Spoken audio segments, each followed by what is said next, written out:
Assalamualaikum warahmatullahi wabarakatuh. Saudara dan saudari sekalian, para mahasiswa dan mahasiswi. Hari ini kita akan mempelajari mata kuliah kewirausahaan. Adapun materi pertama dari mata kuliah ini adalah mengenai perkenalan dengan konsep kewirausahaan. Baik saudara dan saudari sekalian, selamat belajar.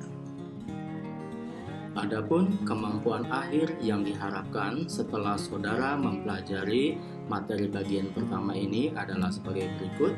Yang pertama, saudara dan saudari mengetahui mengenai konsep dasar kewirausahaan.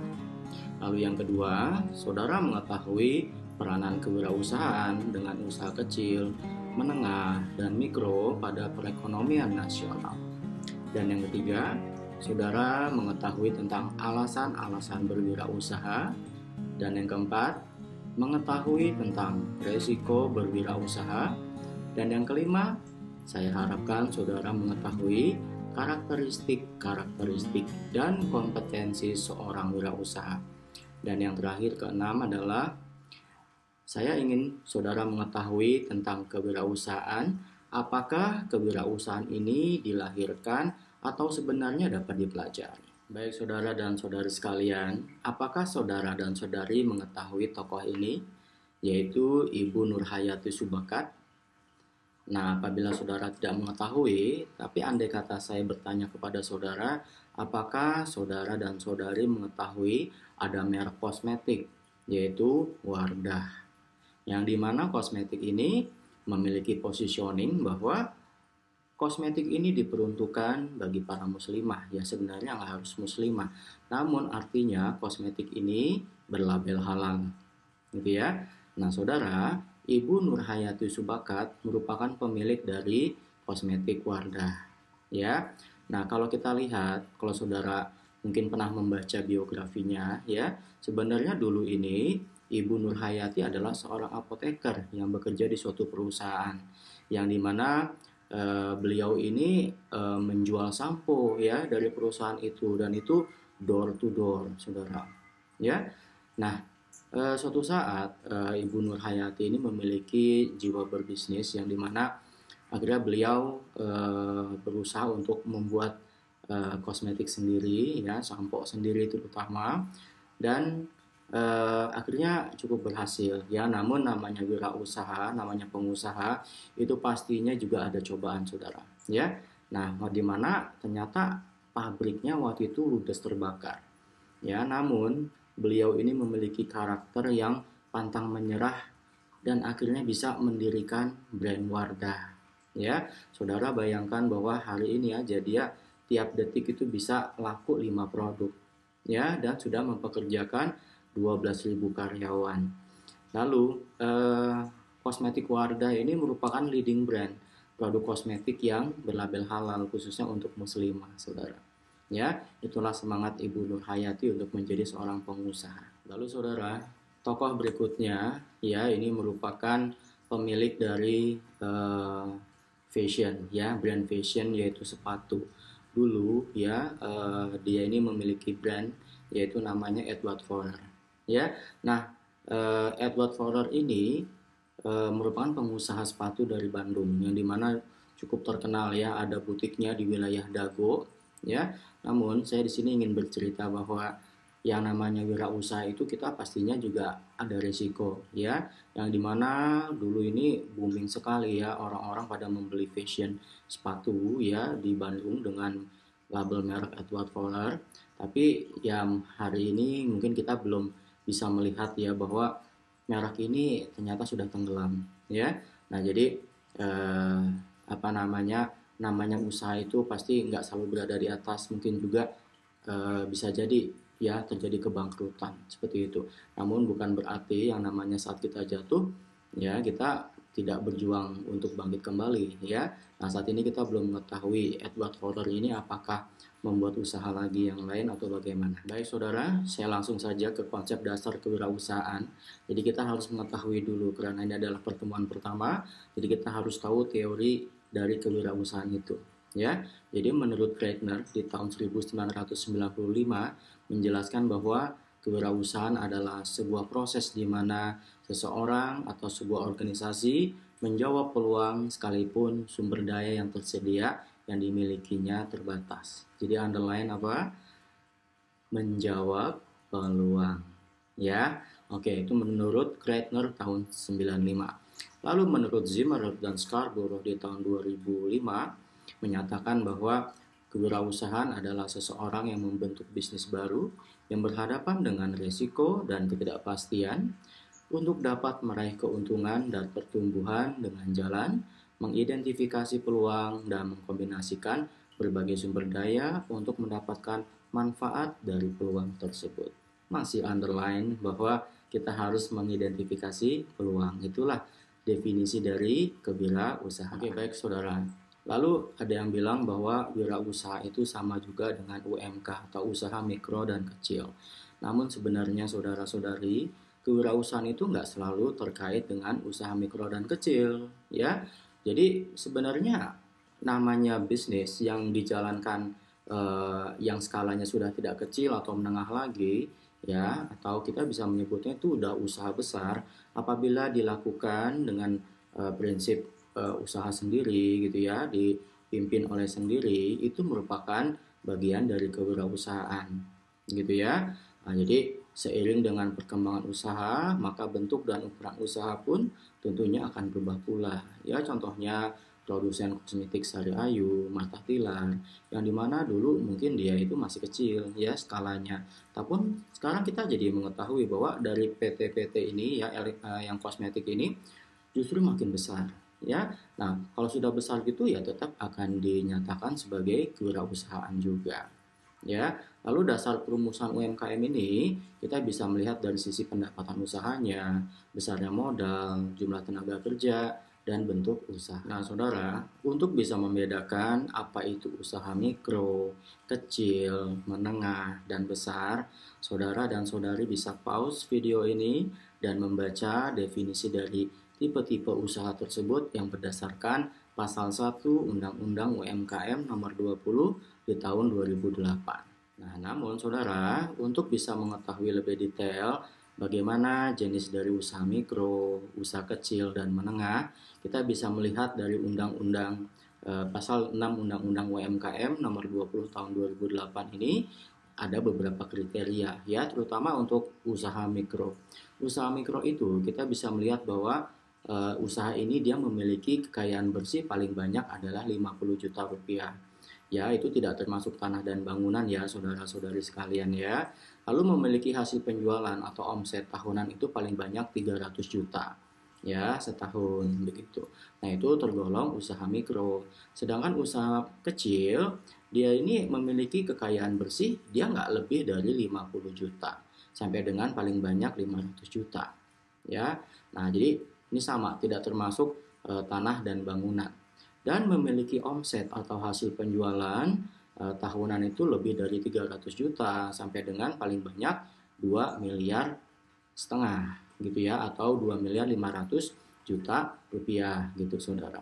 Oke, lalu kriteria usaha menengah memiliki kekayaan bersih itu harus lebih dari 500 juta rupiah sampai dengan paling banyak adalah 10 miliar ya. Itu sama, tidak termasuk tanah dan bangunan. Sedangkan omsetnya atau hasil penjualan itu dia lebih dari 2,5 miliar sampai dengan sebanyak 50 miliar gitu ya saudara ya. Jadi itu kalau kita ingin mengetahui kriteria tipe-tipe usaha mikro, kecil, dan menengah. Ya, walaupun dia skalanya sudah menengah, sudah lebih besar dari menengah gitu ya. Kalau misalkan itu memang dijalankan dengan bisnis sendiri gitu ya, itu disebut kewirausahaan juga. Lalu saudara, apa sih peranan kewirausahaan dan UMKM pada perekonomian nasional? Saudara, kewirausahaan ya ini kalau ada istilah disebut dengan backbone of economy dan tailbone of economy, yang dimana ternyata kewirausahaan dan UMKM ini merupakan saraf pusat perekonomian suatu bangsa ya. Jadi kewirausahaan ini merupakan sumbangsih terbesar untuk suatu negara ya dibandingkan dengan perusahaan yang skalanya besar. Ya, kita yang namanya wirausaha, usaha kecil, mereka taat pajak sehingga banyak menyumbangkan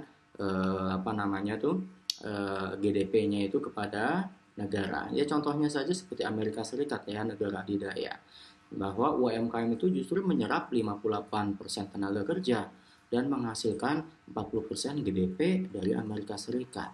Nah, UMKM ini dan kewirausahaan ini, saudara-saudari, ini memiliki kontribusi yang besar dari suatu negara. Kenapa?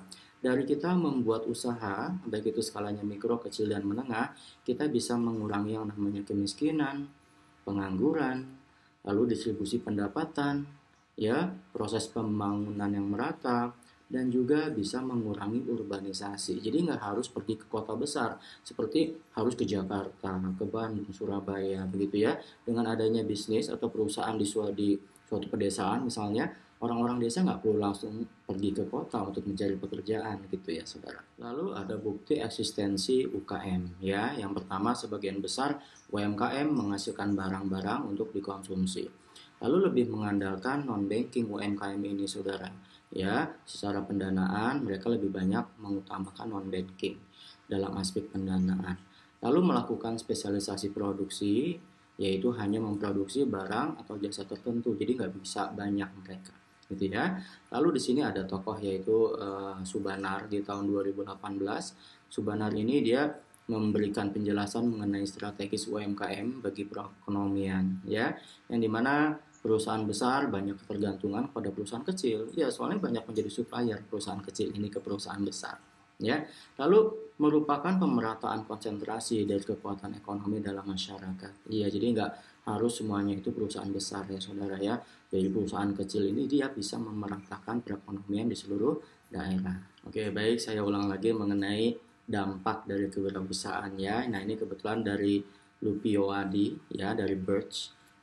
Yang ditulis kembali oleh Lupio Adi, bahwa dampak sosioekonomis dari UMKM yang pertama tadi adalah keuntungannya bisa menciptakan lapangan kerja. Lalu yang kedua, meningkatkan kualitas hidup. Lalu yang ketiga, meningkatkan pemerataan pendapatan, memanfaatkan dan memobilisasi sumber daya untuk meningkatkan produktivitas nasional, dan bisa meningkatkan kesejahteraan pemerintah melalui program pemerintah seperti pajak. Oke, baik saudara. Sekarang kita ingin belajar kenapa sih orang-orang itu berwirausaha. Nah, di sini ada beberapa alasan kenapa orang itu memutuskan berwirausaha. Yang pertama adalah alasan keuangan. Kenapa alasan keuangan? Karena tujuannya adalah untuk mencari nafkah, untuk menjadi kaya, untuk mencari pendapatan tambahan, dan sebagai jaminan stabilitas keuangan.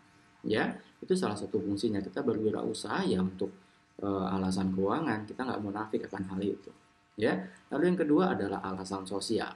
Orang membuat perusahaan yaitu kadangkala ingin memperoleh gengsi ya, walaupun sebenarnya dia nggak butuh-butuh banget uang gitu ya, tapi karena dia berpikir bahwa punya perusahaan itu adalah hal yang bergengsi ya, dan untuk status, makanya dia membuat suatu perusahaan ya.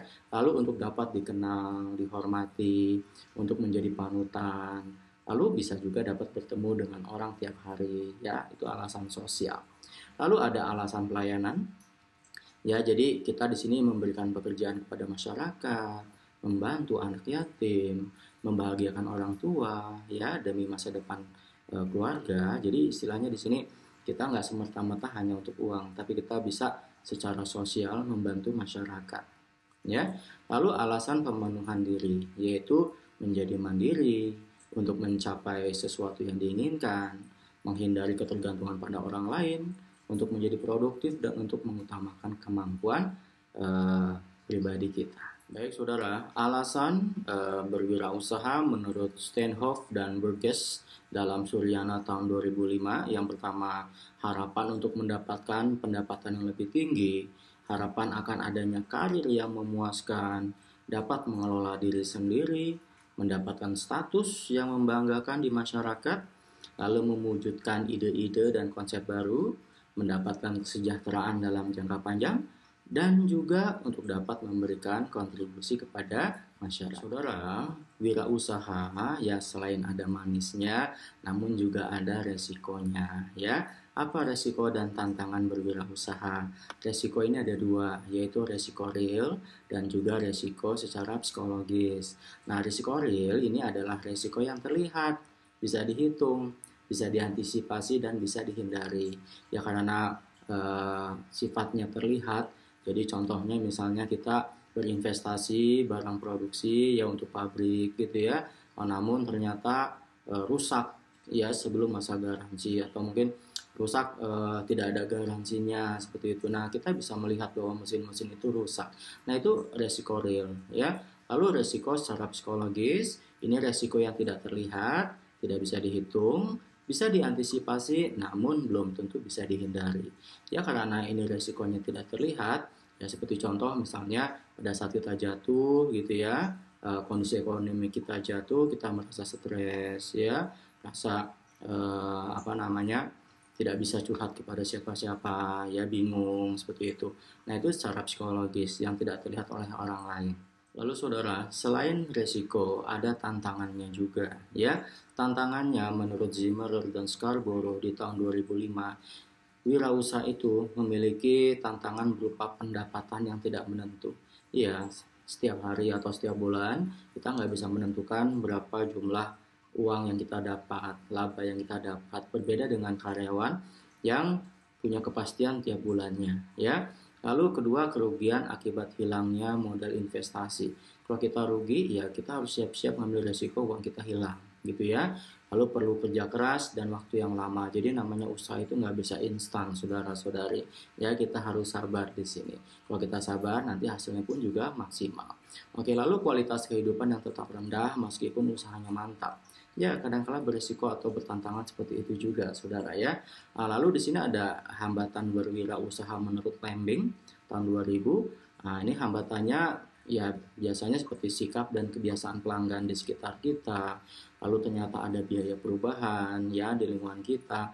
Lalu ada respon dari pesaing. Ya misalkan kita bikin bisnis, oh ternyata si pesaing itu dia punya strategi yang lebih baik dibandingin kita. Nah, itu adalah respon dari pesaing. Baik saudara, apabila kita menginginkan jadi seorang pengusaha atau wirausaha, ini adalah beberapa karakteristik dan kompetensi dari seorang wirausaha.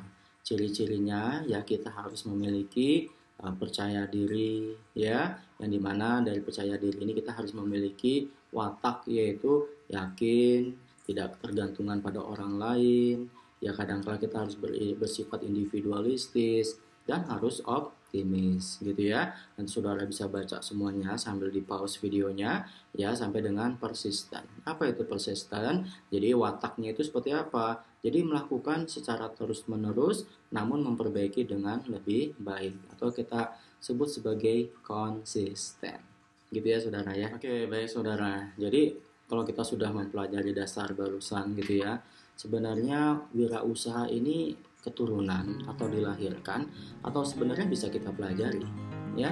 Nah, sebenarnya kadang-kadang kita suka melihat bahwa oh iya enak, dia adalah orang tuanya punya usaha jadi bisa langsung meneruskan gitu ya. Tapi saudara, kita suka melihat juga kisah-kisah di mana ada orang di PHK, dia orang tuanya seorang petani atau seorang karyawan biasa, dan dia ternyata di PHK nggak punya pengalaman wirausaha, namun dia bisa berwirausaha gitu ya. Dengan cara apa ya? Dia bertekad dan dia belajar ya, belajar, andai kata salah dia belajar lagi seperti itu ya. Jadi bisa disimpulkan bahwa kalau kita mau jadi pengusaha atau wirausaha, ya jangan menganggap bahwa wirausaha itu dilahirkan ya. Jadi wirausaha itu sebenarnya semuanya bisa asalkan kita mau mempelajari gitu ya saudara ya.